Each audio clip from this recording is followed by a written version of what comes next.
हुआ, जिस धान को छत्तीसगढ़ की तकदीर और पहचान कहा जाता है, जिस धान को पैदा करने के लिए किसान दिन रात एक कर देते हैं, अन्नदाता खून पसीना बहाते हैं, उसी धान को अधिकारी सरेआम बर्बाद कर रहे हैं। किसानों की मेहनत मिट्टी में मिला रहे हैं। छत्तीसगढ़ से लापरवाही की बहुत परेशान करने वाली तस्वीर आई है। जिम्मेदारों की सुस्ती से शासन को करोड़ों का चूना लगा है, करोड़ों का चूना लगा है। देखिए ये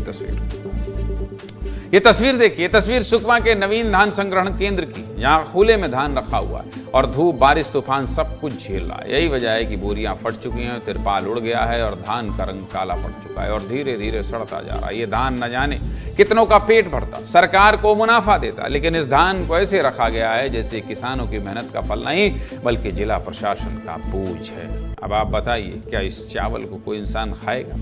क्या ये शासन के पैसों की बर्बादी नहीं है, लापरवाही नहीं है?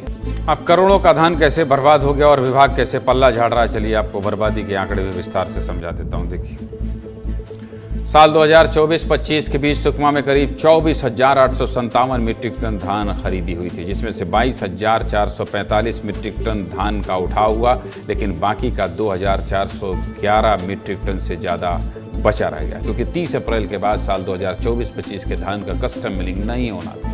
लेकिन समय बीत जाने के बाद ये राइस मिलों तक नहीं पहुंच पाया और ऐसे ही संग्रहण केंद्रों में पड़ा रह गया और इसी डाटा को ऑनलाइन रिकॉर्ड में भी दर्ज किया गया। लेकिन जिला स्तरीय समिति ने जब मौके पर जाकर सत्यापन किया तो महज 1,295 मीट्रिक टन धान ही मिला। यानी कि ऑनलाइन रिकॉर्ड और जमीनी हकीकत के बीच 1,115 मीट्रिक टन का अंतर सामने आया। और इसकी कीमत कितनी है जानते हैं? इस 1,115 मीट्रिक टन धान की कीमत 3.5 करोड़ के आसपास है, 3.5 करोड़। और इसके बारे में पूछा गया तो जिम्मेदार अधिकारी ने यह कहकर पल्ला झाड़ दिया कि ये धान सूखत में चला गया है, यानी कि नमी के सूखने के कारण वजन में कमी आई है, क्योंकि 1.5 साल से ये ऐसे ही पड़ा हुआ है।